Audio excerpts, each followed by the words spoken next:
to be at the historic New Sunlight Baptist Church. Well, the home of the late Victor Washington. And I'm certain you know that there will never be another Victor. I bring you greetings from the Pleasant Hill Baptist Church, where the Lord allowed me to pastor about 6 months ago with some fine and dynamic people. Pleasant Hill was almost closed up, but God sent His anointing. And we have been growing by leaps and bounds. And I like to tell the membership that we're not broke. I'm going to ask Pleasant Hill, would you please stand? I'm so thankful that you came on with us this morning. I'm not going out of town.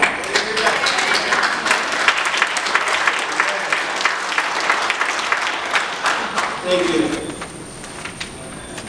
I was delighted when Reverend Woodard called me. watch it. I told him he preaching without his license. Preaching and teaching all over the church. And so I thank he and the leadership team for allowing me to come. I see the matriarch of our family, my only aunt, Sister Davis, is here from Texas. Standing up.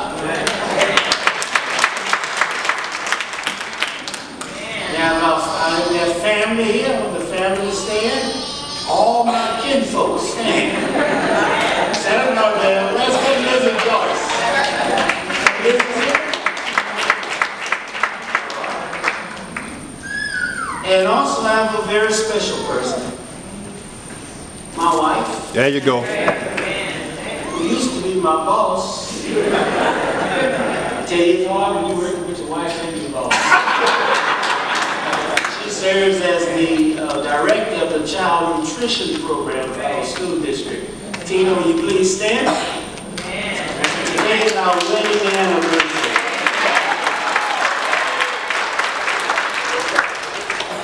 And my daughter, Amy. Stand, Amy. Amy's in 4th grade. She's in the gifted program.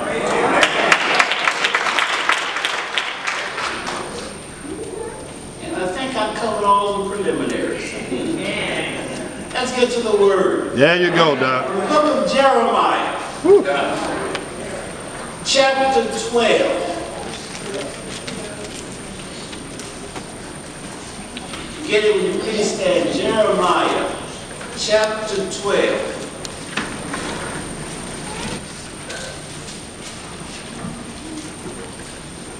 Thank this wonderful choir. Amen. You know why? Because you got a dynamic director, Mr. Williams. I was looking for coach. I thought he was co-director. Jeremiah chapter 12 reads, "Righteous art thou, O Lord, when I plead with thee. Yet let me talk with thee of thy judgments. Wherefore do the way of the wicked prosper? Wherefore are all they happy that deal very treacherously? Thou hast planted them, yea, thou hast taken root. They grow, yea, they bring forth fruit. Thou art near in thy mouth, and far from their hearts. But thou, O Lord, knowest me. Thou hast seen me and tried my heart. Pull them out like sheep from the slaughter, and prepare them for the days of slaughter. How long shall the land mourn and the herbs of the field wither? For the wickedness of them shall dwell therein. The beasts are consuming the birds, because they said, he shall not see our last end. Our verse of concentration says, verse 5, if thou hast run with the footmen, and they wearied you, how can thou contend with horses? And if thou be in the land of peace where thou hast trusted, and they wearied thee, then how will you dwell in the spring of the Jordan? Verse 15 says, and it shall come to pass that I will pluck them out. I will return and have compassion on them. Bring them again, and every man to his heritage and to his land. I want you to repeat after me verse 5. If thou run with the footmen, and they weary thee out, how can you contend with horses? You may be Help yourself, Reverend. from a title entitled, I started to talk about the perils and the lamentations of God's people. But the Lord said, make it plain. So this morning I want to talk to you from the title entitled, Don't Sweat the Small Stuff. Don't sweat the small stuff. Help yourself, Reverend. Several years ago, a best-selling author wrote a book and penned a series entitled Don't Sweat the Small Stuff.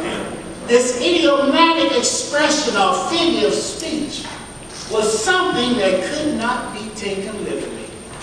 But with the stroke of a pen, this figure of speech became a multi-million-dollar enterprise.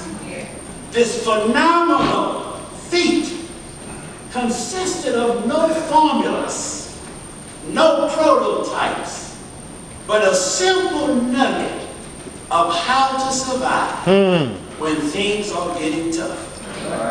In this particular text this morning, we are exposed to a group of people with a leader who are experiencing some dark days, some uncertain days, and they are faced of not knowing what to do. And now they must be educated in the majors instead of the minors, equipped for what is to come, and programmed for what they need to know, of not sweating the small stuff in troubled times. And so the author shows to us the first point from verses 1 through 4. In order not to sweat the small stuff, you must understand that you will face some crisis. Yeah. You see, Judah was upset that they had been faithful to God. They had been doing everything that God required. But yet those who were neighbors to them, who did not know God, seemed to always prosper. That's right. And so they called for Jeremiah to plead their case. Now Jeremiah was unique because God didn't call him to be no priest. In other words, if he was a priest, he would have stayed in the temple. If he was a priest, he would have had annual days. But God called him to be a prophet. Yeah. And prophets were sent for gloom and doom. In other words, when he preached, his message was destruction. Yeah, he didn't have a hallelujah crowd. They didn't come to preach at the church anniversary. But he preached that doom was coming. So the crowd became scary. The crowd became grumpy. And so they were upset with the messenger and his message. Can I share something with you? Well, Some of you came to church this morning. You saw your neighbor who wasn't going to church washing his Lexus in his fine house. And yet in the midst of your sacrifice, you wonder, has God forgotten you? I've been coming to church. I've been giving my tithes. I've been doing what you said, Lord. And I'm watching those who are prospering. But the Lord tells Jeremiah they will soon be cut off. you. The word is temporary. What you see is not what you're going to get. So he tells them, don't lose the message. We need to know this morning that we need to be focused on the message. You see, even though the world says that some things are okay, the Bible says it's not.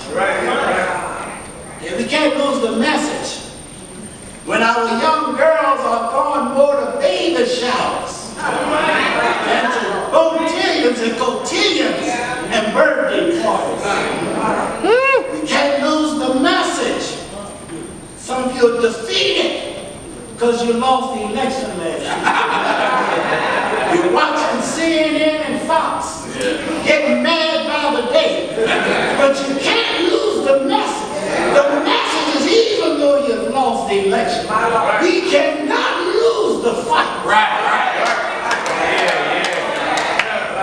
Too many people have died and given up their lives for us. And they need to know that Trump may be president, but God is still in control. Trump can come on TV and announce all he wants, but I know that great is he. Yes, sir. So we pick those persons who don't care about us. I just think they can wait on the Lord. He'll mount you up. So Jeremiah says, don't lose the message. He says, Lord, why do we have to suffer? Why do we have to go through those things? But what I like about God, he didn't show him a crisis. He had 7 points, he had the conversation. Good. God heard him.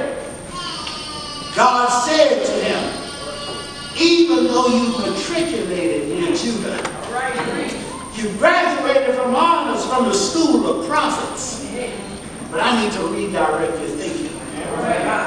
He said, there are some things that you don't know, Jeremiah. Where were you when I hung the star? Where were you when I'm getting ready to plan for my son? Where were you? But since you want to know, I'll tell you. He says, listen, verse 5. The footman, if he tires you out, how will you contend with horses? I'm going to stop right there. Listen. The footman, the military type, was sent out in battle to examine the land. They get shot and all. They knew that they were going to die, but they knew they weren't sent in to win the battle. The footman knew that when they sent them in, it was to weaken the enemy. You see, you will experience some footman problems. Misunderstanding, up and down, scorn and abuse, husband and wife, domestic problems. But the problems of the footman are designed that they may discourage you, but they can't hurt you. You see, footman problems come as a precursor to horses. You see, footmen may make you cry. They may knock you down. They may slow you down, but they can't take you out. So this morning I've come to tell you, don't get discouraged for footman problems. Just keep your hands up, because footman problems are just of your feet. But you need to know that if you're going in the right direction, you will encounter horses.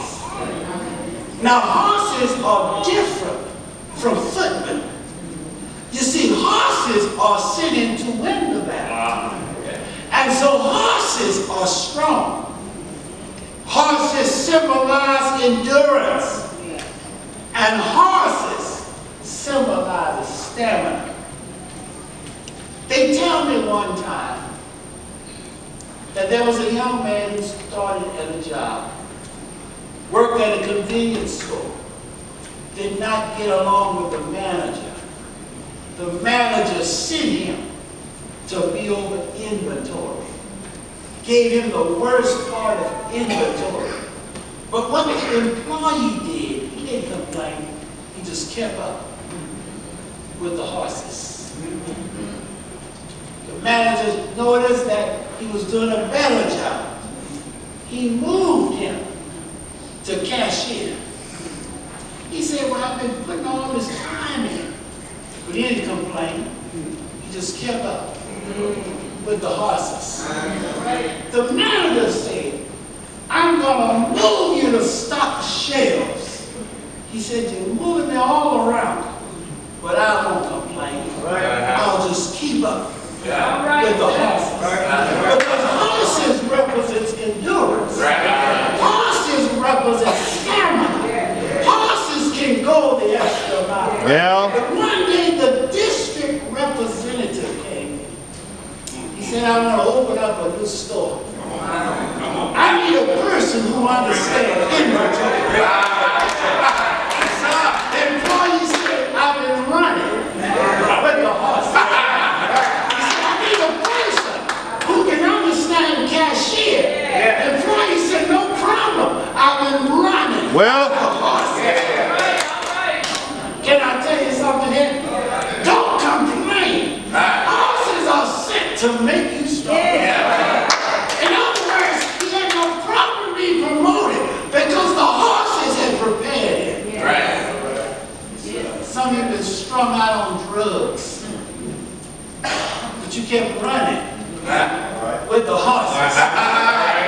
When people said you couldn't be clean, God cleaned you up. Some of you had loved ones lost in the flood, lost in a tornado, but you kept running with the horses. Some of you went to school and thought you would make it. Professor wasn't fair, but you kept running with the horses. The horse will prepare you. Somebody said, running with the horses, getting prepared, that not only God will prepare you, but he will take you to another level. What I like about it, can I share something with you? God will give you rest while you're standing in the midst of your problem, in the midst of persecution, in the midst when things are not going. Just stand and wait on God. Good word. Jeremiah says, not only do we see crisis, not only do I understand that God will take me to another level, I'm getting ready to go home. But the third thing he says, we got to celebrate. Because even though we will see destruction, God has promised that he will deliver. In other words, you need to know that no matter what you're going through, don't sweat the small stuff. Because God is able. Let me bring this home. They tell me that there was a lady and she lost her husband. In the midst of losing her husband, they gave her some seeds as a memorial to plant a flower in her garden to symbolize her husband. And so she began to plant these seeds along a fence. And the intentions of the plant was that they would grow through the fence and provide beautiful flowers. Every day she came home, she watered. She watered. She watered. She saw the vines, but she didn't see the flowers. She watered and she watered. She saw the vines. She didn't see the flowers. After a couple of weeks, she got discouraged and she went to her garage to get the axe to cut down the vine. She had been watering and planting, but she didn't see the product. That's why sometimes you got to be careful. Moving too fast. Tell me, as she got ready to pick up the axe, the neighbor hollered, "What are you doing?" She said, "I planted and I watered, and I don't see the product." He said, "Come to the other side."